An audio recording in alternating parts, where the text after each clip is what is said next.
Manjummel boys ഇന്ന് റിലീസായ മലയാള ചിത്രം. ഈ വർഷം റിലീസാകാൻ ഇരുന്ന ചിത്രങ്ങളിൽ ഒരുപാട് പ്രതീക്ഷ ഉണ്ടായിരുന്ന ഒരു സിനിമയായിരുന്നു. ജാനേമൻ എന്ന് പറഞ്ഞ സിനിമയ്ക്ക് ശേഷം ചിദംബരം സംവിധാനം ചെയ്യുന്ന സിനിമയാണ് മഞ്ഞുമൽ ബോയ്സ്. സുഷിൻ ഷ്യാമിൻ്റെ ഒരു ഇൻ്റർവ്യൂ, അതിലൊരു ഡയലോഗ് അദ്ദേഹം പറഞ്ഞു. അപ്പോൾ കയറി തുടങ്ങിയ ഹൈപ്പാണ് ഈ സിനിമയ്ക്ക്.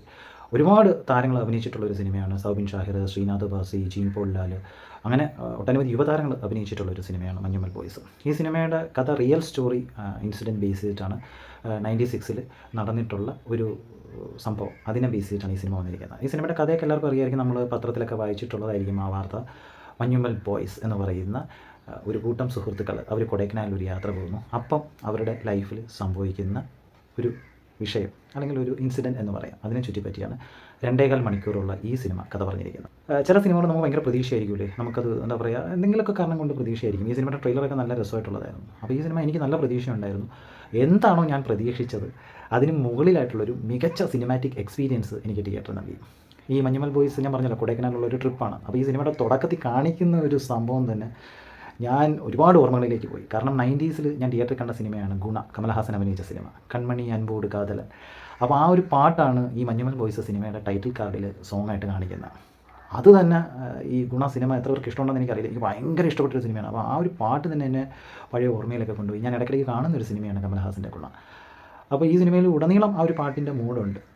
അങ്ങനെ പോയി ഈ സിനിമയുടെ ഒരു പ്രധാനപ്പെട്ടൊരു സിറ്റുവേഷനിൽ ചിദംബരം ഈ ആ പാട്ടിൽ പറഞ്ഞിട്ടുള്ളൊരു വരികളാണ്, മനിതർ ഉണർന്നുകൊള്ള ഇത് മനിതർ കാതലല്ലേ, അതെയും താണ്ടി പുനിതമാനത് എന്ന് പറഞ്ഞൊരു സംഭവമുണ്ട്. ആ ഒരു ലൈൻ എടുത്തിട്ട് ഈ സിനിമയുടെ ഒരു പ്രധാന ഭാഗത്ത് ആ ഒരു പാട്ട് വരുന്നുണ്ട്. അപ്പോൾ കിട്ടുന്ന ഒരു രോമാഞ്ചോ സന്തോഷം എന്താണെന്ന് പറഞ്ഞറിയിക്കാൻ പറ്റില്ല. ഒരു കിട്ടില്ല ഫീലിംഗ് കിട്ടും. അത് ഈ സിനിമ തിയേറ്ററിൽ കാണുമ്പോൾ നിങ്ങൾക്ക് മനസ്സിലാവും. സിനിമയുടെ ഫസ്റ്റ് ഹാഫ് ഒരു 50-55 മിനിറ്റ് ഈ മഞ്ഞുമൽ ബോയ്സ് അവരാരൊക്കെയാണ്, അവർ പോകുന്ന ട്രിപ്പ് ഒക്കെ കാണിക്കുന്നുണ്ട്. അത് കഴിഞ്ഞ് ഗുണ കേവിൽ എത്തിയിട്ട് ഡെവിൽസ് കിച്ചൺ എന്ന് പറയുന്ന ഗുണ കേവിൽ എത്തിയിട്ടുള്ള കുറേ സംഭവങ്ങളുണ്ട്. അതാണ് സിനിമയുടെ ആത്മാവ്.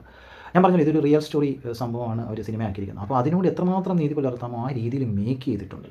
സെക്കൻഡ് ഹാഫൊക്കെ എന്ന് പറഞ്ഞാൽ നമ്മളിങ്ങനെ ആ ഒരു ഗുണ കേവിൻ്റെ അകത്ത് പെട്ടുപോകുന്ന ഒരു ഭയാനകമായിട്ടുള്ള ഒരു ആംബിയൻസ് ഉണ്ട്. അത് സിനിമ മികച്ച രീതിയിൽ തിയേറ്ററിൽ നമുക്ക് കാണുന്ന പ്രേക്ഷകരിൽ കൊണ്ടുവന്നിട്ടുണ്ട്. അത് ചിദംബരം 100% അതിൽ സക്സീഡ് ആയിട്ടുണ്ട്. ഈ സിനിമയിൽ ചിദംബരം നല്ലൊരു സംവിധാന മികവ് കാണിച്ചിട്ടുണ്ട് കേട്ടോ. അതിന് അദ്ദേഹത്തിന് സപ്പോർട്ടായത് ഷൈജു ഖാലിദിൻ്റെ ക്യാമറ മികച്ച രീതിയിൽ ഫ്രെയിംസ് സെറ്റ് ചെയ്തിട്ടുണ്ട്. ഗുണ കേവിൻ്റെ അകത്തായാലും കൊടൈക്കനാൽ കാഴ്ചകളൊക്കെ ആയാലും കുറേ സംഭവം.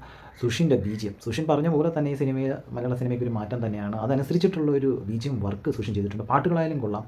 ആ ഒരു ട്രിപ്പ് സോങ്ങൊക്കെ അടിപൊളിയായിരുന്നു. സുഷിൻ കുറേ പ്രധാനപ്പെട്ട സിറ്റുവേഷൻ സെക്കൻഡ് ഹാഫിൽ ക്ലൈമാക്സിൽ അതിന് മുമ്പേ ഉള്ള കുറേ കേവിൻ്റെ അകത്തുള്ള കുറേ സാധനമൊക്കെ ഉണ്ട്. അതൊക്കെ ബ്രില്യൻ്റ് ആയിട്ട് സുഷിൻ RR ചെയ്തിട്ടുണ്ട്. ഞാൻ പറഞ്ഞില്ലേ, മൊത്തം പെർഫോമൻസ് ആയാലും ഇപ്പോൾ സൗബിൻ്റെയും ശ്രീനാഥ് ബാസിയുടെയും ഒരു കോംബോ ഒരു പെർഫോമൻസ് ഉണ്ട് കേട്ടോ. അവർ ഫിസിക്കലി കുറേ കഷ്ടപ്പെട്ടിട്ടുണ്ട്. അത് സിനിമ കാണുമ്പോൾ നമുക്ക് മനസ്സിലാവും. പിന്നെ ഗുണ കേവിൻ്റെ ഒരു ആംബിയൻസ്, നമ്മൾ ഈ 90s ഗുണ സിനിമ തിയേറ്ററിൽ കാണുമ്പോൾ തന്നെ എന്നെ പേടിപ്പെടുത്തിയൊരു സിനിമ. എന്നാലും കുറേ സീനൊക്കെ ഗുണ കേവ്, അതിനുശേഷമാണ് ഈ കേവിന് ഗുണ കേവ് എന്നൊക്കെ പേര് കിട്ടുന്നത്. അതിന് ഡെവിൽസ് കിച്ചൺ എന്നൊരു പേരുണ്ടെന്ന് ഈ സിനിമയിൽ കൂടെ പറയുന്നുണ്ട്. അപ്പോൾ അതേപോലത്തെ ഒരു ആംബിയൻസ് ഈ സിനിമയിലും കൊണ്ടുവരുന്നുണ്ട്. ഗുണ കേവിൻ്റെ ഒരു ഇരുണ്ട കാഴ്ചകളും ഭീകരതയൊക്കെ ഈ സിനിമയിലും കൊണ്ടുവരുന്നുണ്ട്. അത് കഴിഞ്ഞിട്ട് എന്താ പറയുക, ഇവരുടെ ഫ്രണ്ട്സിൻ്റെ a friend in need is a friend in deed എന്ന് പറയുന്ന ഒരു പഴഞ്ചൊല്ലുണ്ട്. അതുപോലെ ഒരു സൗഹൃദത്തിൻ്റെ ആ ഒരു വാല്യൂ, ബോണ്ടിങ്, അതിൻ്റെ കുറേ മൊമെൻറ്റ്സ് ഉണ്ട് കേട്ടോ. സെക്കൻഡ് ഹാഫിലൊക്കെ ചില സീൻസിൽ ഇമോഷണൽ ആകുന്നതിന് ഉൾപ്പെടെ നമുക്ക് ചിലപ്പോൾ ഗൂസ് ബമ്പ് അടിച്ചു കളയും. അങ്ങനെയുള്ള കുറേ സീനൊക്കെ ചിദംബരം ഡിറൈവ് ചെയ്തിട്ടുണ്ട്. സൗബിനും ശ്രീനാഥ് ബാസി അല്ലാതെ ജീൻ പോൾ ലാൽ, സലീം കുമാറിൻ്റെ മകൻ, വേറെ ഒരുപാട് ക്യാരക്ടേഴ്സ് ഉണ്ട്. അവരൊക്കെ നല്ല പെർഫോമൻസ് ആയിരുന്നു. ഈ ടീം തന്നെ, മഞ്ഞുമൽ ബോയ്സ് ടീം തന്നെ ഭയങ്കര സിംഗിങ് ആയിരുന്നു. കാസ്റ്റിംഗ് നടത്തിയത് ഗണപതിയാണ്. ഗണപതിയും സിനിമയിൽ ഒരു നല്ല റോൾ ചെയ്തിട്ടുണ്ട്. അപ്പോൾ അതൊക്കെ നല്ല രീതിയിൽ സിനിമയിൽ വന്നിട്ടുണ്ട്. വേറെ കുറച്ച് ആർട്ടിസ്റ്റുകളൊക്കെ ഉണ്ട് സിനിമയിൽ, അവരൊക്കെ നല്ല പെർഫോമൻസ് ആയിരുന്നു. ആകെ മൊത്തത്തിൽ നമുക്കൊരു നല്ല സിനിമ കണ്ട ഞാൻ പറഞ്ഞു ഒരു റിയൽ ഇൻസിഡൻറ്റ് സ്റ്റോറി ആണെങ്കിലും അതിന് നല്ലൊരു ദൃശ്യഭംഗി ഇവർ ചമച്ചിട്ടുണ്ട്. ടെക്നിക്കൽ വൈസായിട്ടും സിനിമാപരമായിട്ടും ഒക്കെ 2.25 മണിക്കൂർ ഒട്ടും ബോറടിക്കാതെ നമ്മൾ നല്ലൊരു സിനിമ എന്ന് പ്രതീക്ഷിച്ചിട്ടുണ്ട്. ആ ഒരു സിനിമ ഇവർ നമുക്ക് സമ്മാനിച്ചിട്ടുണ്ട്. എന്തായാലും മലയാള സിനിമയ്ക്ക് കണ്ണ് കിട്ടാതിരിക്കട്ടെ. കാരണം ഈ 2024 തുടക്കം മുതൽ ജനുവരിയിൽ ആട്ടം, മലൈക്കോട്ടെ വാലിബൻ, ഫെബ്രുവരിയിൽ ഇപ്പോൾ നോക്കിക്കഴിഞ്ഞാൽ ഭ്രമയുഗം, പ്രേമലു, അന്വേഷിപ്പിൻ കണ്ടെത്തും, ഇന്നിപ്പോൾ ഇതാ മഞ്ഞുമൽ ബോയ്സ്. അങ്ങനെ നല്ലൊരു പാതയിലാണ് മലയാള സിനിമ മുന്നേറിക്കൊണ്ടിരിക്കുന്നത്. ഈ വർഷം ഇനിയും നല്ല മികച്ച സിനിമകൾ കിട്ടട്ടെ. അപ്പോൾ മഞ്ഞുമൽ ബോയ്സ് തീർച്ചയായിട്ടും നിങ്ങൾ തിയേറ്ററിലാണ് എക്സ്പീരിയൻസ് ചെയ്യേണ്ടത്. സുഷിൻ്റെ ബീജിയം, ഷൈജു ഖാലിദിൻ്റെ ക്യാമറ, ചിദംബരത്തിൻ്റെ സംവിധാന മികവ്, അവരുടെ പെർഫോമൻസ്, സത്യം പറഞ്ഞാൽ നിങ്ങൾ ഫ്രണ്ട്സൊക്കെ ഉണ്ടെങ്കിൽ അവരുമായിട്ടൊക്കെ പോയിരുന്ന് കാണുക. തിയേറ്ററിൽ വലിയൊരു ഓളം സൃഷ്ടിക്കും ഈ സിനിമ എന്നാണ് ഞാൻ വിശ്വസിക്കുന്നത്. എന്തായാലും മഞ്ഞുമൽ ബോയ്സ് എനിക്ക് ഭയങ്കര ഇഷ്ടപ്പെട്ടു. മികച്ചൊരു തിയേറ്റർ എക്സ്പീരിയൻസ് തന്നെ. അതിൻ്റെ കൂടെ കമൽഹാസൻ്റെ ഗുണയുടെ കൺമണി അൻപോട് കാതലിനും അതിൻ്റെ ഓർമ്മകളൊക്കെ കുറേ തിരിച്ചു കൊണ്ടുവരാൻ ഈ സിനിമയ്ക്ക് സാധിച്ചു. എന്തായാലും മഞ്ഞുമൽ ബോയ്സ് പ്രതീക്ഷിച്ച പോലെ തന്നെ കിടിലൻ സിനിമ, തിയേറ്ററിൽ തന്നെ കാണുക, മിസ് ചെയ്യരുത്. ഇതാണ് ഈ സിനിമയെക്കുറിച്ചിട്ടുള്ള എൻ്റെ അഭിപ്രായം. ഈ റിവ്യൂ ഇഷ്ടപ്പെട്ടിട്ടുണ്ടെങ്കിൽ ശ്രീ സ്റ്റഡീസ് ചാനൽ ലൈക്ക് ചെയ്യൂ, കമൻറ്റ് ചെയ്യൂ, സബ്സ്ക്രൈബ് ചെയ്യൂ. മറ്റൊരു വീഡിയോ ആയിട്ട് ശ്രീ സ്റ്റഡീസ് കൂടി പിന്നീട് കാണാം.